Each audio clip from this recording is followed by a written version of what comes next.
La primera porción corresponde al grupo mandibular. Sus ramas son las siguientes: la arteria auricular profunda, la arteria timpánica anterior, la arteria meningia media, la arteria meningia menor y por último tenemos a la arteria alveolar o dentaria inferior.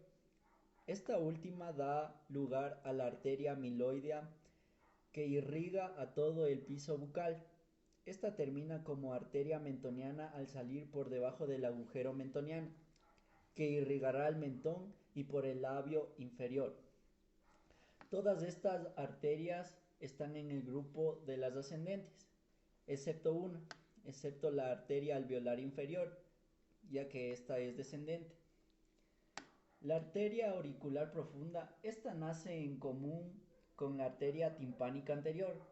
Asciende en la sustancia de la glándula parótida por detrás de la articulación temporomandibular. Esta perfora el muro cartilaginoso e irriga su forro cuticular y la superficie externa de la membrana timpánica. Posteriormente tenemos a la arteria timpánica anterior. Es una pequeña arteria en la cabeza que irriga con el oído medio. Surge como una rama de la primera parte de la arteria del maxilar. Esta pasa hacia arriba, detrás de la articulación temporomandibular que ingresa a la cavidad timpánica y se ramifica sobre la membrana timpánica. Después tenemos a la arteria meningia media. Esta nace en la misma zona que la precede, ya que penetra por un ojal que le forma al nervio auriculotemporal, que atraviesa el agujero redondo menor y se hace endocranial. Luego se divide en dos ramas, anterior y posterior, las que corren todos los canales del parietal.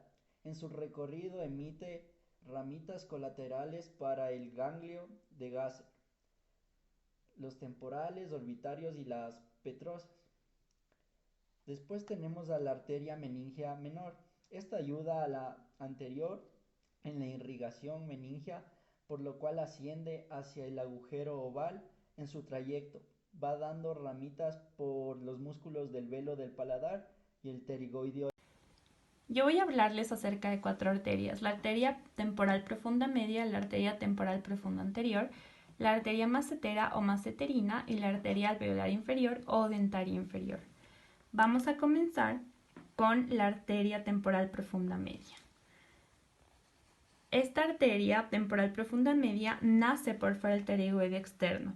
Se coloca en la cara profunda del músculo temporal y sube entre este y el hueso, y participa en la irrigación del músculo temporal. Termina dividiéndose en una rama anterior y posterior, que se anastomosan con las ramas vecinas que proceden de los otros temporales. A continuación tenemos la arteria temporal profunda anterior, que se encuentra en el segundo tramo de la carótida externa. Esta arteria se desprende del maxilar interno por dentro del músculo pterigoideo externo. Sigue un trayecto ascendente para colocarse luego entre el pterigoideo externo y el temporal. Luego se coloca entre el temporal y el hueso y termina en idéntica forma que el medio, para tener un ramo anterior y posterior que son anastomósticos. A continuación tenemos la arteria dentaria inferior. La arteria dentaria inferior nace en la parte inferior del maxilar interno o mandíbula y desciende oblicuamente hacia adelante y hacia abajo, y se coloca entre la rama del maxilar y los músculos pterigoideos, para alcanzar el orificio de la entrada del conducto dentario inferior, por donde entra. Arteria maxilar interna. Arteria bucal. Alcanza la cara externa del músculo buccinador, siguiendo un trayecto descendente para distribuirse en los planos de la mejilla. Arterias pterigoideas. Está formada por pequeños ramitos que descienden para terminar en el espesor de los músculos. Arteria palatina superior, denominada también descendente, se desprende a la entrada de la fosa pterigoidea maxilar. Penetra en el conducto palatino posterior. Recorre hacia arriba, hacia abajo, saliendo a la bóveda palatina. por el agujero palatino posterior, incurvándose hacia adelante y desprendiendo una curva de concavidad interna, dando un recorrido a una serie de ramitos para el paladar blando y paladar duro, y termina anastomosándose con la esfenopalatina del conducto palatino anterior. Arteria alveolar. Se desprende de la tuberosidad del maxilar. Está dividida en 2 o 3 ramitos. Penetra en los conductos dentarios posteriores para avanzar hacia adelante en el pleno espesor del hueso y da nutrición a los dientes superiores como al seno maxilar, avanzando hacia los premolares. Mi nombre es Jessica Chinchero y les voy a explicar sobre la arteria suborbitaria vidiana pterigopalatina y la arteria esfenopalatina. En primer lugar, aquí tenemos a la arteria suborbitaria. Teóricamente, desde su comienzo, esta va a estar acompañada del nervio maxilar superior. Va a penetrar el suelo de la órbita mediante la hendidura esfenomaxilar y va a recorrer el canal y finalmente penetrar por el conducto suborbitario y por medio del cual va a salir a la cara y va a dividirse en ramitos palpebrales que van a irrigar al párpado inferior y ramitos genianos que van a irrigar a la zona de la mejilla. Además, va a emitir ciertas colaterales que van a dar irrigación hacia los dientes superiores.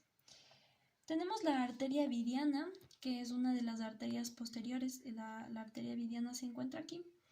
Esta arteria tiene un trayecto anteroposterior, penetra en el conducto de su nombre, en el conducto vidiano que se va a encontrar en el hueso esfenoides y sale en la parte del agujero rasgado anterior.